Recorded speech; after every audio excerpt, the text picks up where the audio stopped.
আমাদের জায়গা আসলে রাজপথ। সেই সচিবালয়ের কিংবা ক্যাবিনেট মিটিংয়ে আমি ততটা স্বাচ্ছন্দ্য বোধ করি না যতটা আপনাদের মাঝে স্বাচ্ছন্দ্য বোধ করি। তাদের মত প্রকাশ করতে চায়। বাংলাদেশের মানুষ অনেক বিলাসিতা চায় না। বাংলাদেশের মানুষ 3 বেলা খেয়ে তাদের যে মৌলিক অধিকার সেগুলো পেয়ে শান্তিতে সুখে বসবাস করতে চায়। কিন্তু একটা দীর্ঘ ফ্যাসিবাদী শাসনের জাঁতাকলে আমরা এমন ভাবে পিষ্ট হয়েছি যে ফেসবুকে একটা পোস্ট দিতে গেলেও আমাদেরকে 10 বার ভাবতে ভালো লাগতো। গান গেয়ে অনেককে জেল খাটতে হয়েছে, কবিতা লিখে অনেককে জেল খাটতে হয়েছে। আজ অন্তত এতটুকু শক্তি আমাদের মধ্যে আছে যে আমরা স্বাধীনভাবে কথা বলতে পারছি। কেউ দরজায় এসে নক করছে না, র‍্যাব বলে, টিভি বলে, পুলিশ বলে। শুধু 16 বছর না, অনেকেই বলে থাকেন গত 53 বছরে এদেশের উপরে শুধু জঞ্জাল জমা হয়েছে। আমরা সেটি খুব দ্রুতই সমাধান করার চেষ্টা করছি, কিন্তু 53 বছরের জঞ্জাল একদিনে, এক মাসে কিভাবে সমাধান করা যায়, কিভাবে পরিষ্কার করা যায় সেটা আমাদের জানা নেই।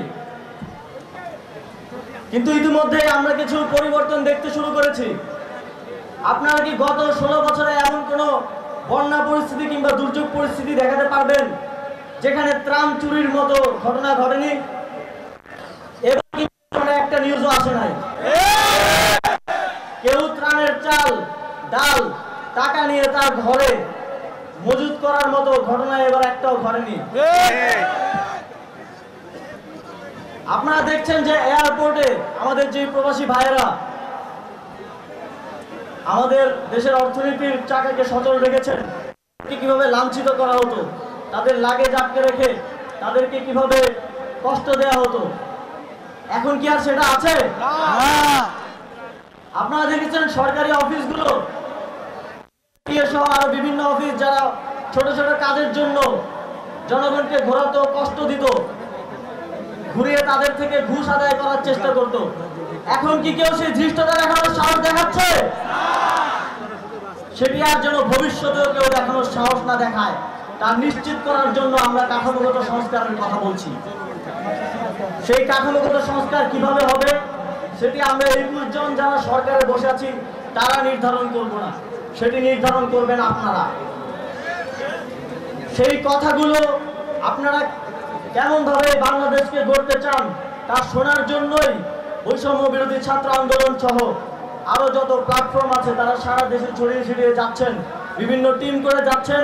আপনাদের সেই বক্তব্যগুলো যখন আমাদের কাছে এসে উপস্থিত হবে, আমরা তখন আসলে বুঝতে পারবো দেশ পুনর্গঠনের জন্য এবং রাষ্ট্র সংস্কারের জন্য জনগণের রূপরেখাটা আসলে কি। এবং আমরা এটি নিশ্চিত করতে চাই আগামীর বাংলাদেশ তৈরি হবে জনগণের প্রণীত রূপরেখায়। আপনারা যেই রূপরেখা দেবেন আপনাদের প্রতিনিধি হিসেবে আমরা ক্যাবিনেটে বসে সেটি বাস্তবায়নের দায়িত্ব পালন করে যাব। শুধু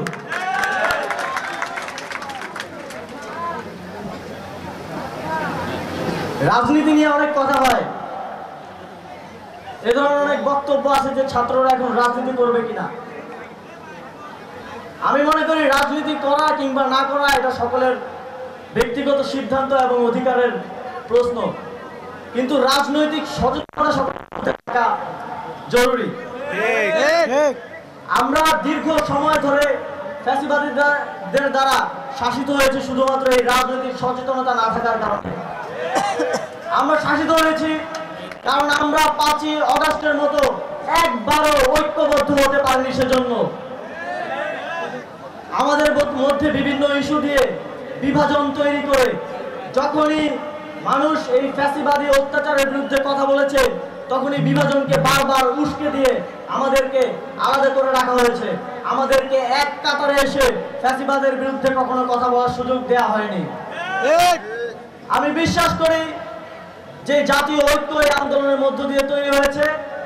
আপনারা কুমিল্লায়ও সেটাকে সমুন্নত রাখবেন এবং ঠিক যেভাবে কুমিল্লা এই আন্দোলনে সামনে থেকে নেতৃত্ব দিয়েছে, সামনে থেকে এই আন্দোলনে অবদান রেখেছে, বাংলাদেশ গড়ার লড়াইয়েও ঠিক একইভাবে আপনারা অবদান রেখে যাবেন।